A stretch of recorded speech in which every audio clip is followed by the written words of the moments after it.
Naglagan rap battle magingay!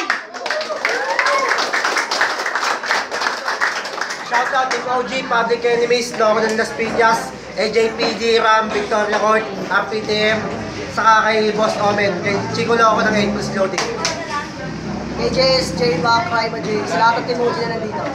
Unang battle, pangalawang battle ng gabi. Sa kanan ko, magpakilala ka. Yo, Cypress of SR Music, shoutout sa Barkada Stevenson, Pamantin GF, Infinity Records, Jeremy Daya, Graven Tambis, Loren Estrella. Shoutout din sa lahat ng classmate ko sa Perpetual. Sa kaliwa ko, magpakilala ka. Yon, Jeng 1, Public Enemies, yon, SC Town. Binabati ko lahat ng mga tropang pupunta. Sa asawa ko. Oh, nanalo ng coin to si Jerry Watt, pinili mo na Cypress. Unang banat kay Cypress. Tahimik lang tayo mga tropa. Una sa lahat, bago huli, welcome sa akin dito sa Laglagan. Welcome din dito sa wala akong kwentang kalaban, Laglagan game. Game! Only one. Mag-usap nga tayong dalawa. Humiling ako sa'yo pare ng isang matinding labanan. Akala ko tatapot mo sa akin, MC magaling patapunta sa addict na yan.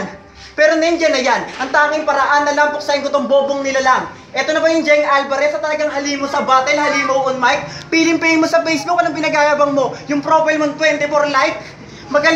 Magaling daw na kalaban, papakita ko ng kalasag. Hindi ka sa akin mananalo, itsura mo parang burat na may halong balagbag na bayag.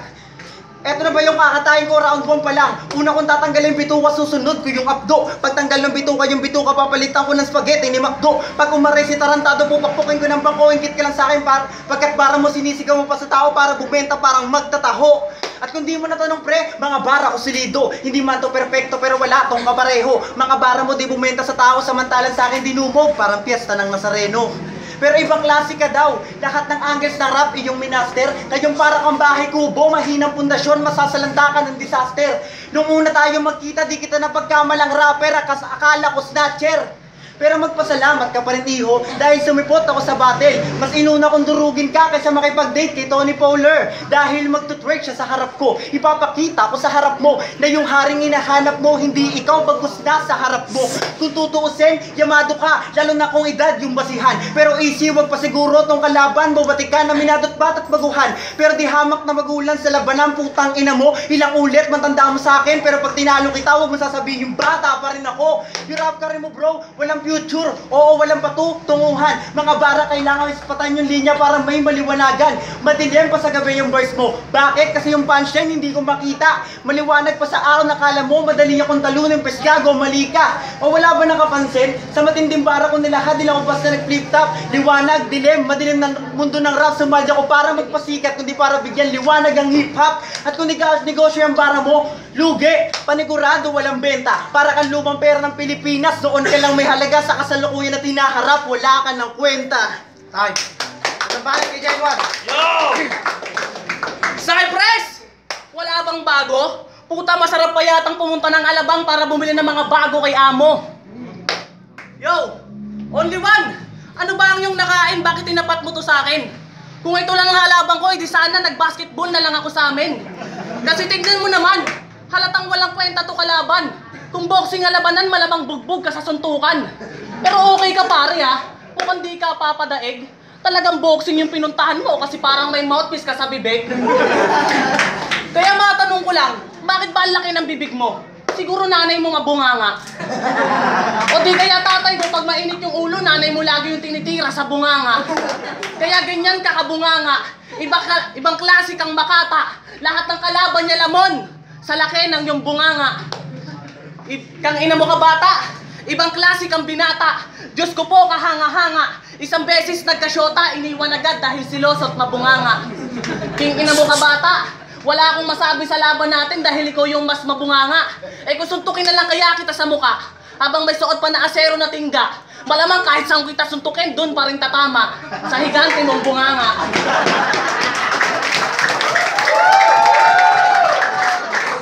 At meron sa akin nagbalita, nanununtok ka daw bigla. Gusto nyo ikwento ko? Makinig kayo. May dalawang tao. Naglalakad dun sa harap ng bahay nila. Eh saktong-sakto may puno dun ng mangga. Sabi nung dumaan, pare may bunga. Sabi naman nung isa, oo nga, bunga nga. Ayun, sinuntok niya na bigla. Pare, wag ganyan. Alamin mo muna yung dahilan. Hindi yung nanununtok ka agad porkit sinabi lang na bunga, nga naman. Tas feeling mo, rapper ka na yan? Gago di sa'yo bagay tignan. Di ka pwede sa larangan, mag-reporter ka na lang, total may press ka sa pangalan. Kaya easy ka lang dyan. Kung si Jengwan nga, easy lang dahil easy to kill nyo ka lang naman. Gusto nyo ng sample? Sasaksakin ko to sa dibdib. Tatakpan ko yung bibig. Lalaslasin ko yung leeg hanggang sa mangisay siya sa sahig. Dadalhin ko sa liblib kung saan madamot matalahib. Sabay buhos ng gasolina habang nakabalot sa banig.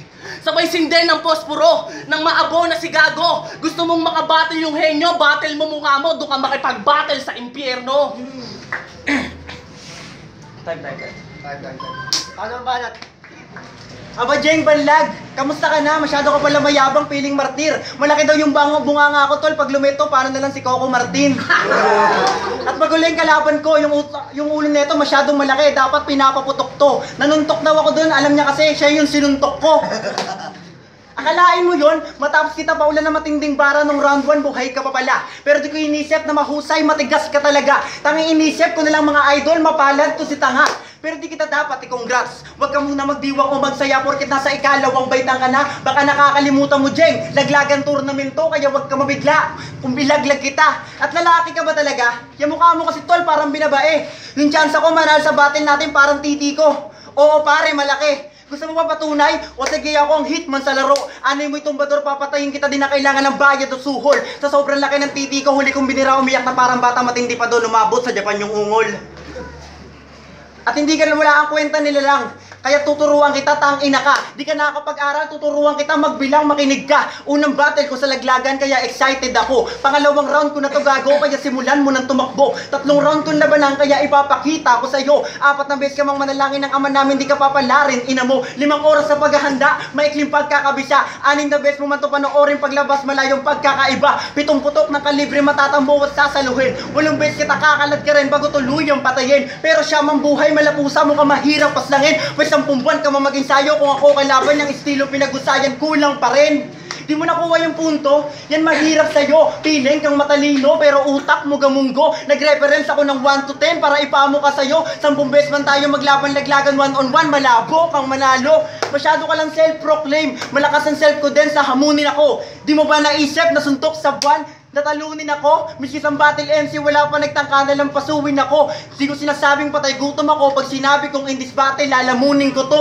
Matagal na ako stop sa battle, pero ito na yung pagbabalik ko. Lahat ng angat sa level bumaba, pero pagbabalik ko, pag di ko nagustuhan lumabas bibig mo, talagang ibabalik ko. Gaano man katigas stamina mo sa rap battle, pag ako bumanat ng bara, talagang pati buto, mababalik ko. Kaya sa ating labanan, hindi ko na kailangan ng coach. Solido mga bara galing sa utak ko, di ako kumuha sa coach. Ako pwedeng manalo dahil sa lalim ng bara ko, ikaw pwede ka lang manalo dahil sa mga corny mong jokes. Kaya etong dragon, na matagal hindi bumuga ng apoy sa pagkakakadena, ay nakalagan na. Isa kang tampalasan, sige paabuti mo ng round 3 Jeng 1 sa akin, may kalalagyan ka.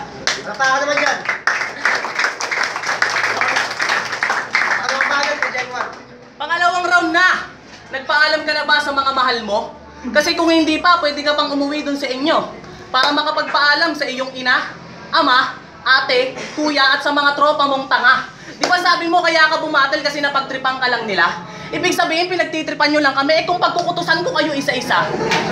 Ang lalakas din ng loob nyo no? Mantitrip lang kayo, gusto nyo pa yung mamatay. Only 1 pakilabas nyo na nga to, asan ba yung gwardiya natin si Boss Bay? Kaya sa susunod, huwag ka mantitrip dito bata. Kung ayaw mo lahat ng supporters ng laglagan, kulatain kayo sa gitna. O baka gusto mong ipalaplap kita kay Fatal? Paagat kita kay Raima sa tenga. Pagkatapos si Sirime, isa-isa kayong gagamitan ng pamatay ni Batista. Kilala mo ba si Sirime? Ang laki pa naman ng katawan nun. Kayang bumuhat. Kilala mo ba si Sirime? Ang laki pa naman ng katawan nun. Kayang bumuhat ng isang sako na ang laman puro karton.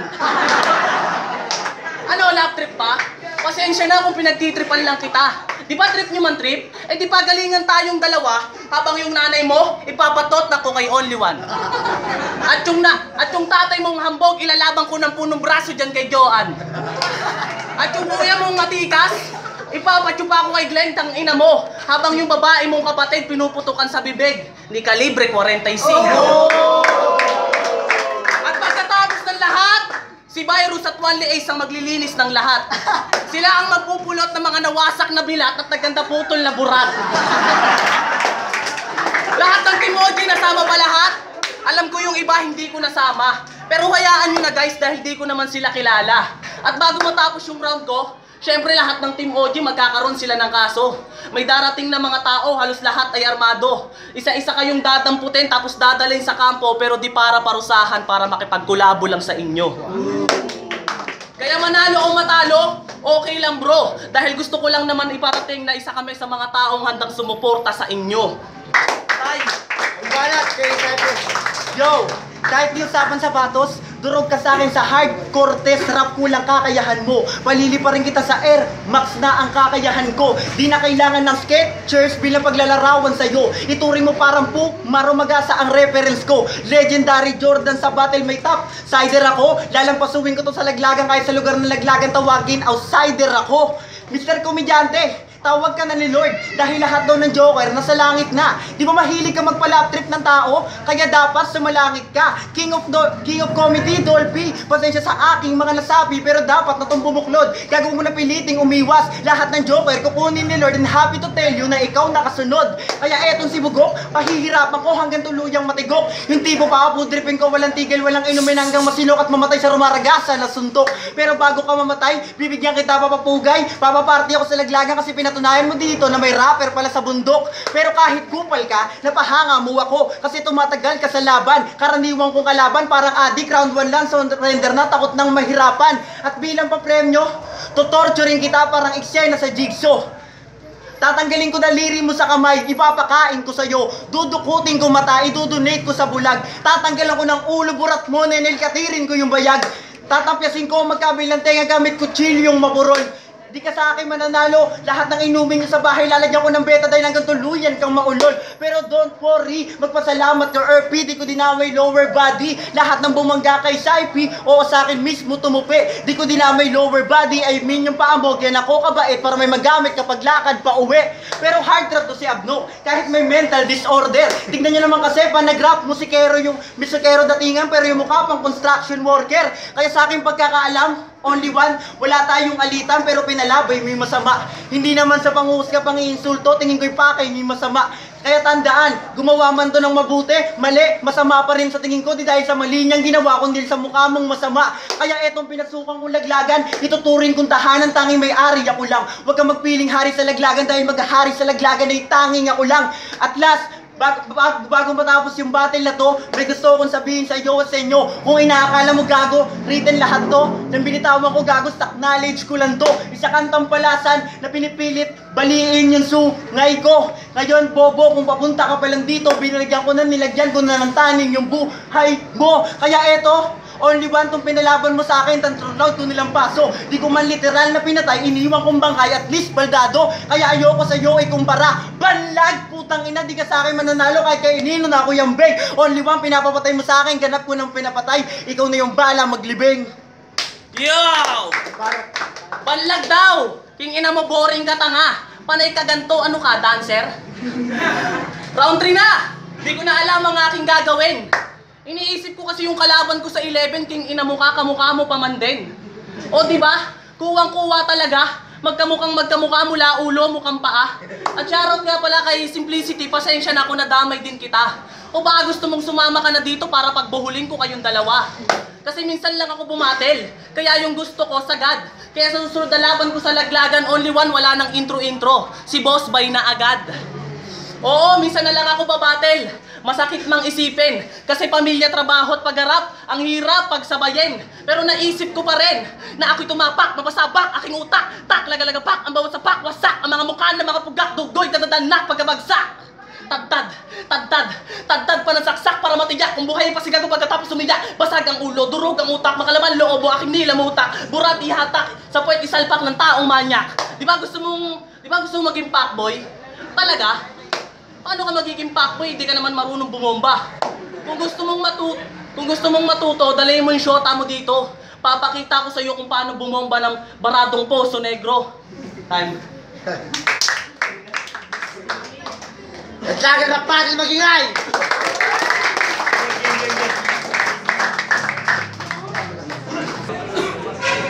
boto!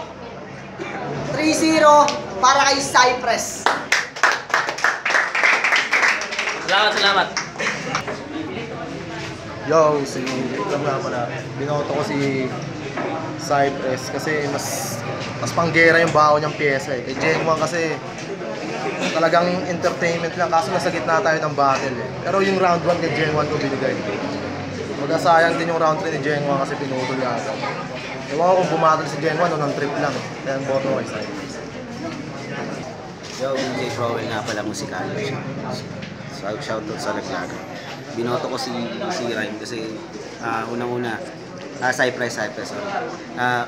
Binoto ko siya dahil una round 1 nakuha ni Cypress kasi medyo kinulang si Jengwan. Pero props pa rin doon. Round 2, nakuha ni Jengwan. Round 3, kapos pa rin yung mayon. Pero all props talaga, magaling sila parehas. Pero Cypress. Yo, man, binoto ko yung nakapula si Cypress, no? Kasi yung, pero ang hati ko, 2-1, nakuha yung round 1 nung Jengwan. Yung round 1, malakas yun, alaluni, no? Then, yung 2 and 3, matikas, marami siyang baon. So, doon ako sa Cypress.